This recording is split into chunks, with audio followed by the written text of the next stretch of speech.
following voices are AI generated. We hope you enjoy the video. What's up, guys? It's Sonic the Hedgehog from the Adventure Era here. Everyone is here with me to review a fan-requested movie series. We're taking a look at the Spy Kids trilogy. That's right, a trilogy. The fourth and fifth movies and the animated series don't count since they're a pile of horse shit in our eyes. The first movie was so successful, the second and third movies were made a year later each. 3 years in a row, a Spy Kids movie was made. We're diving headfirst into the wacky world, and we're talking gadgets, gizmos, and a whole lot of family cheesiness. The Spy Kids movies were a roller coaster because each movie got more inferior as the series went on. The 4Kids crew forgot to mention it from their 2000s video last year, but spy and espionage movies were all the rage in the 90s and early 2000s thanks to the Mission Impossible and James Bond movies. And spy movies for the entire family was also getting popular because of the movies we're about to review. Another reason why the spy genre was popular at the time was due to advancing technology, and that it was a new millennium, and people thought they'd get that kind of gizmos. Doesn't Gun have the same gadgets that Spy Kids have, Mr. Shadow? Yes, but it's a lot less childish, but I'm sure your boyfriend has better stuff than the movies. He's the smartest out of all of us. Gunn has been needing me and my other counterparts to make gadgets for them lately. Humans aren't as smart as they used to, I guess. We came back from our wrestling review and we only enjoyed the first Spy Kids since it had a better cohesive story and more character development. I love the second movie, only because of the line Steve Buscemi said as the scientist. The first Spy Kids is only enjoyable to me since it's the one that started the subgenre of the family espionage movies. Last year, it was even selected for preservation in the United States National Film Registry by the Library of Congress as being culturally, historically, or aesthetically significant. That's right, Espio. The first movie is now considered important enough to be preserved in the history books. These movies are directed by a man that made a low-budget movie back in the early 90s, and it's quite a shift. Robert Rodriguez made El Mariachi, a neo-Western movie, and just 8 years later, the first Spy Kids movie was made. Talk about going 180. This man went from directing R-rated movies to family films. Not to mention, Robert Rodriguez is known for making low-budget movies and making them successful, but his movies are hit and miss. El Mariachi is a movie the creator of the channel reviewed all the way back in 2018 in his original channel before its termination. But anyway, Spy Kids is not only a family spy film, but also a movie about a Latino family. Back in the day, it was rare to see movies about Latino families in the United States of America. There were lots of firsts, and as for the movie itself, it's about the sister Carmen and her brother Uni Cortez, two ordinary kids, discovering their parents are actually secret agents. The parents are named Ingrid and Gregorio. Not so fun fact, the actor who played the brother Junie is now married to the awful singer Meghan Trainor. He should have went with Taylor Swift before she was with the football player or Sabrina Carpenter. That's what Current Shadow told me. We'll deal with celebrity gossip after the video, Shadow. The movie focuses on Junie loving this trippy children's show called Floops Fooglies, and it's like Pee-wee's Playhouse if there were aliens with the absolutely cursed designs like movie Sonic's original design, but nearly 2 decades earlier. The villain Floop wasn't even the villain. It was his minion named Minion. God, these names are kind of lazy but goofy, and I can't help but laugh. That's because it's called a guilty pleasure, like how most fans look back at these movies. Another thing about Minion is that he was mutated at the end of the movie and had multiple extra heads and was also redeemed as he returned in the sequels with Floop. One thing I gotta give the Spy Kids movies credit. The villains redeemed themselves after losing. Floop had a talk with Junie at a green screen room, and Minion supposedly had a change of heart off-screen. Also, Robert Patrick, aka the T-1000, appears as a businessman in the first movie and was never seen again. Another character who never returned in the sequels is a spy played by that diva actress Terry Hatcher from that show Desperate Housewives. There's not much else to say about the first movie.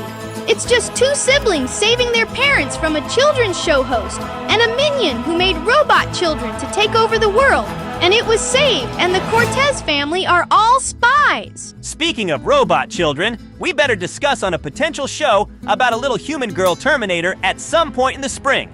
But now let's talk about the second movie, subtitled The Island of Lost Dreams. It was made a little over a year after the first movie, and Junie and Carmen look significantly older despite it being made a year later. I guess humans going through puberty is quicker than us. No wonder we still sound the same we did in our prime.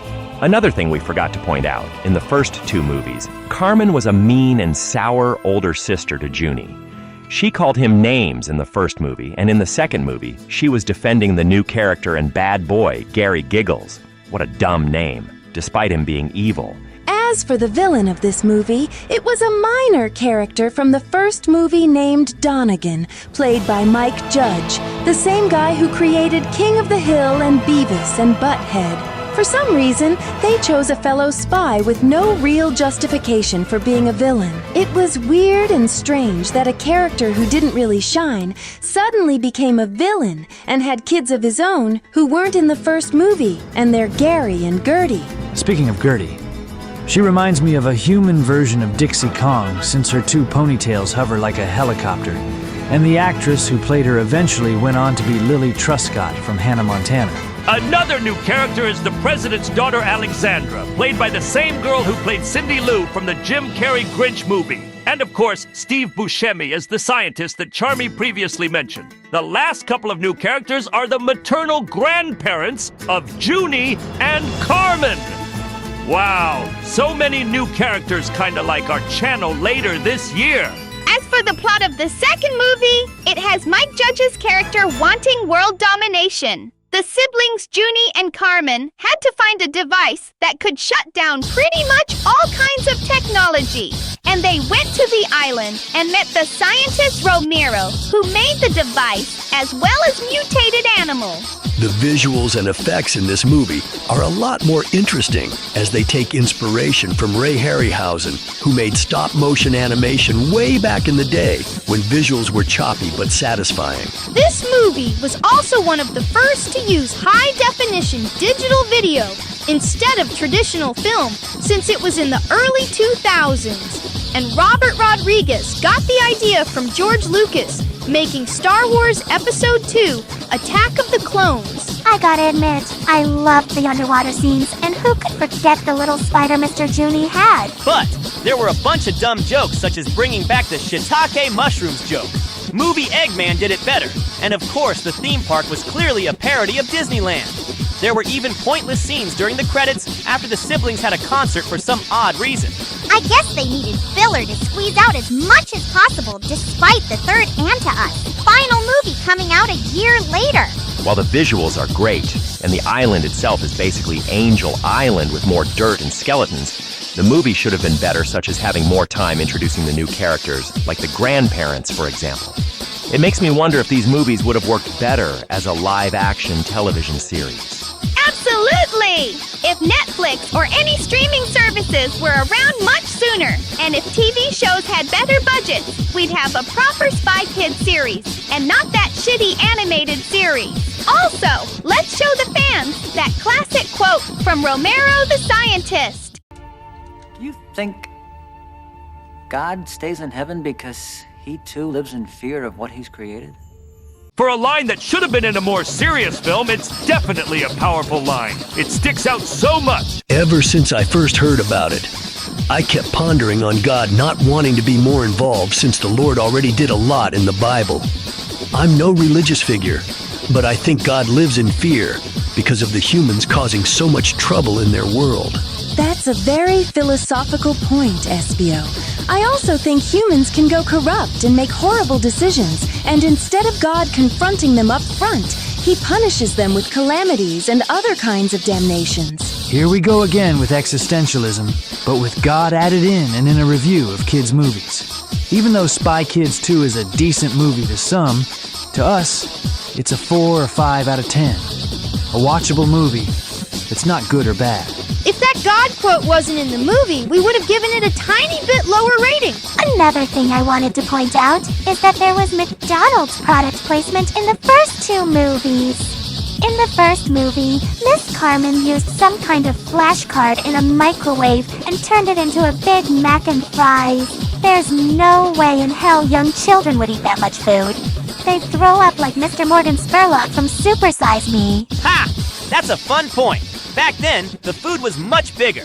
Blame inflation and shrinkflation for making food smaller and more expensive. As for the McDonald's in the second movie, it was used in the submarine, and in the third movie, it was never shown. Speaking of feeling nauseous, now let's check out the third movie. It was originally called Spy Kids 3D Game Over, but as time went on, the 3D gimmick became a dead trend, and the movie was simply known as Spy Kids 3 Game Over, particularly the 2D version, which is the more common version to watch. What Amy meant by nausea is that the 3D glasses can hurt your eyes and make you dizzy, and it made some of us sick when we saw the movie in theaters. But to be fair, 3D gaming, virtual reality, it was ahead of its time, just not with the right technology. The plot of the movie sounded good on paper, but it wasn't executed well. There is one good thing about the whole game setting of the third movie. Being in the game yourself and feeling real was awesome. Too bad the majority of it was all on a green screen. It would make the human gamers a lot more excited than us since we're already video game characters. The villain of this movie is the toy maker played by the legend himself, Sylvester Stallone. Sure, he wasn't acting the best, but he was a better villain than the ones from the previous movies. At least, he was new, and not some minor character with no build-up or tease from the previous movie. Agreed. Sylvester Stallone may not have done his best, but at least he tried, unlike everyone else who was probably phoning it in, since you can tell the movie was rushed, since it wasn't the only movie Robert Rodriguez directed, wrote, and produced in 2003. Right, SBO. The other movie Rodriguez made was Once Upon a Time in Mexico, which was the final film in the Mariachi Trilogy. It's crazy there were 2 threequels made by the same guy. That explains why the Cortez parents weren't in the movie until the very end. Antonio Banderas was in both movies, by the way. Apparently, in the last scene, when all of the characters celebrated as a big family, they actually never met on set, since the green screen made everyone do the scene separately. I guess they all had different schedules. When people think of the word family in movies, they think of the Fast and Furious movies because Mr. Vin Diesel as Mr. Dom Toretto made that word a running gag, but Spy Kids did it first. You could say that again, Cream. The plot of Spy Kids 3 is a lot simpler. Carmen was kidnapped while playing the game simply titled Game Over, and the toy maker trapped her. Junie had to come to save her and met 3 new friends named Rez, Arnold, and Francis. We even meet Donegan's wife Francesca, who I'm sure is the stepmother of Gary and Gertie, unless they are half Latino themselves. The giggles help Junie go to the virtual gaming world, and the visuals are just weird and sometimes a literal sight for sore eyes and not in a good way. Junie's grandpa joins in on the journey of saving Carmen, and the actor who played the grandpa was in a wheelchair in real life, and since the movie was mostly on a green screen, they used his head on a big robotic suit. Even Junie himself got a suit once he met this program girl named Demetra, who sadly wasn't a real girl. Carmen was the one who found out Demetra wasn't real, but at least everyone got out of the game in one piece. But Grandpa Cortez let the toy maker into the real world just to have revenge. Everyone was upset, and the final battle was a bunch of giant robots attacking. Sounds like our typical fights with Dr. Robotnik.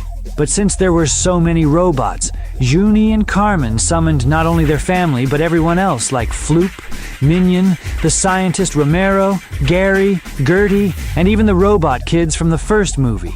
Too bad they were all relegated to cameos. And as for the grandpa, he confronted the toy maker. And it turns out the toy maker was a spy who used to work with the Cortezes. And the toy maker just wanted forgiveness for what he caused the grandpa for being in a wheelchair. Of course he did forgive him. And that's how everyone was declared a family in the end. And the movie ends. We don't care what people say. The Spy Kids franchise should have ended with Game Over, as it had the right ending. It was already a not-so-good movie, but since there were 2 more movies, It shows why not all franchises need more encores. I couldn't agree more. Even the actors who played Junie and Carmen were already outgrowing their roles as spy children since they were already burnt out from making movies for 3 years in a row. If you like the 4th and 5th movies and the animated series, good for you, but we'd just stick with the first movie and maybe watch the 2nd and 3rd movies for curiosity's sake. Okay, I saw that 4-Kid Sonic and Amy are now engaged, but I got something big for my honey bunny. What is it, Miles? Cream the Rabbit of the Dreamcast/Adventure era. Would you be my beloved wife? Oh my God! Yes, Miles! I thought you'd ask sooner. Sorry, everyone. Miles and I better go and tell the 4Kids crew. Wow, now that's 2 engagements. The only thing left is me and Amy renewing our wedding vows. That will happen, but we'll talk about it in the next video that we'll be in. What a way to wrap up the video. We gave our opinions of the Spy Kids trilogy and Tails proposed to Cream. Yeah, now I'm waiting for either you or Shadow to propose to me next. You're going to wait on that, Rouge. We'll let the fans decide whether or not you can be with either me, Knuckles, or the both of us. Same goes for our 4Kids and Meta-era counterparts. We better celebrate our wedding anniversary first before we renew our wedding vows, Sonic, and find the movie crew if they can take care of our babies. I'm happy with that, Amy. I know for sure you boys are both cute with me like our dinner date last year. We should do it again sometimes. Sounds good to me. I'll get more pizza. We could go watch a game together, whatever is popular. While these lovers ramble on, go ahead and give this video a like, comment, subscribe, and share. Don't forget to click on the bell so you won't miss new videos. And we got lots of them on the way. And spread the word. Follow us on TikTok and Instagram as well. Stick around and stay tuned for more new videos. Now, who wants to say it this time? Maybe I will. We'll see you all later. Congratulations to 4Kids Sonic and Amy for their engagement and to our Tails and Cream for theirs as well. Peace out and rock on. This has been Juan CL Productions. The end.